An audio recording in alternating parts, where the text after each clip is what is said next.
reason I want to stop here is I can't help but we have a walk in the woods. The word sylviculture has to be mentioned at least 20 times, and that's me. Sylviculture, sylviculture, sylviculture. Sylviculture is the work that we do in the woods as guided by foresters. Lots of definitions of it, but you'll recognize it in your current use forest management plans as the prescription.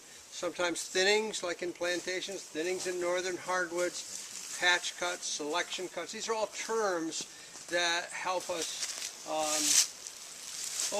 lay language on lots of things, history, research, experience. And in this particular, what we're standing and looking at right here is some work that David did some of this work, and we also hired a guy to do some of this work. This is the sugar bush thinning.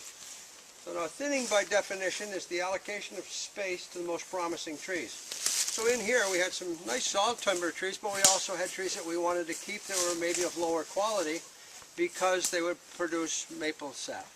So this is an old sugar bush, probably tipped over in the 1938 hurricane.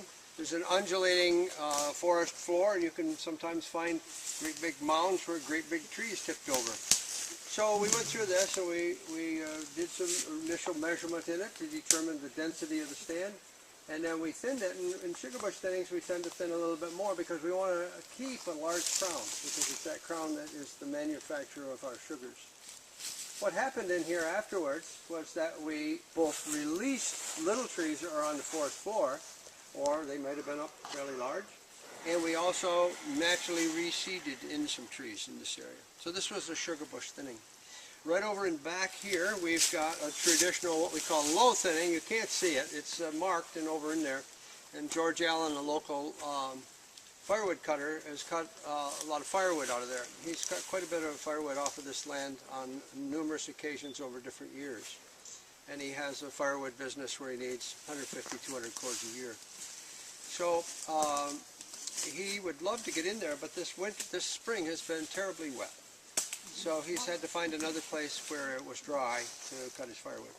And we'll cut some firewood, but not at the expense of the soil and the land. So we have here sugar bush thinning, and back over there is a low thinning. Now the low thinning means we're generally taking trees out of the lower crown classes, smaller trees, sometimes defective trees. At times actually I'm making little tiny patch cuts in there just because there's a lot of low quality trees or some trees tipped over. But it's mostly a thinning to allocate space to our most promising trees for the future. There's a third silvicultural entity that you can't see, and that is if we went up that logging road that you saw, it had some water bars in it. You go up to the top of the ridge, and on top of the ridge there's a little bit more of a story to tell, and it probably starts about 20 years ago when some of you may have known Alton LaPierre, who was the post office, the postmaster in Greensboro Bend for many years. He had a farm, and it was on the Gebby Corner Road, and he was a very interesting, very kind man. And the starting of this is a little bit rambly, but I'll get back to silviculture. Alton calls one February or early February, late January, and said, I got a spot on my kidneys, or my liver, and it doesn't look good for me. I've got just a few months. Now prior to this, his wife had passed away, and Alton always, most people use punctuation. Alton used chuckles. So he said, I'd like you to come over, and if you get here early enough, I'll have breakfast. And how do you like your eggs? Do you like bacon? So he's chuckling at me on the phone, and I asked him what's too early. And he said, oh, 6 o'clock's too early. I'll get up about 6, but I'll be ready for you at 6:15. So I come over, it's a very cold day, and he explains to me that he's going to need about $10,000, and he's in the current use program. He wants me to find a logger, and he wants me to mark the trees. And he said, I'd like to go out with you and talk about this in the woodlot. Now it's cold, and the wind's blowing, at least in the fields. And that previous night, it was well below zero. So Alton, while I'm eating, Alton goes out and comes back in. What I didn't know is he started his tractor. He had a heater on it, but he started the tractor up.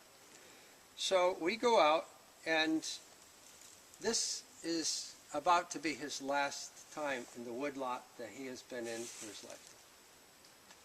I didn't really put it all together at that first moment. But as we walk out, he's giggling and laughing, and we're having a good time telling stories. And he's dead within 3 months. But he wanted to make sure he had enough money so everybody could pay his bills.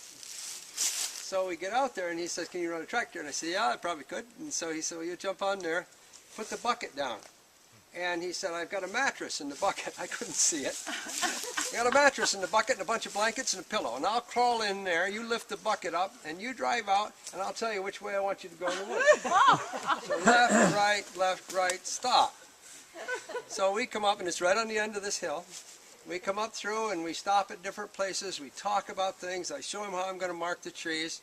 It's all fine. We take him back to the house, and it was the last ride in the woods.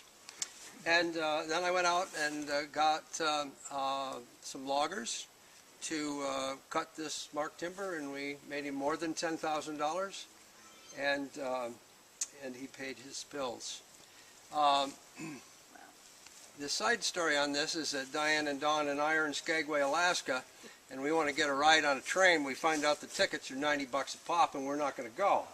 And it goes up to a place that I really wanted to go to, and it goes up to the Canadian border, and this is the Chilkoot Pass and the White Horse Pass, or Dead Horse Pass. And so we meet somebody in Skagway diner for breakfast, just a casual meeting, and he happens to be from Hardwick.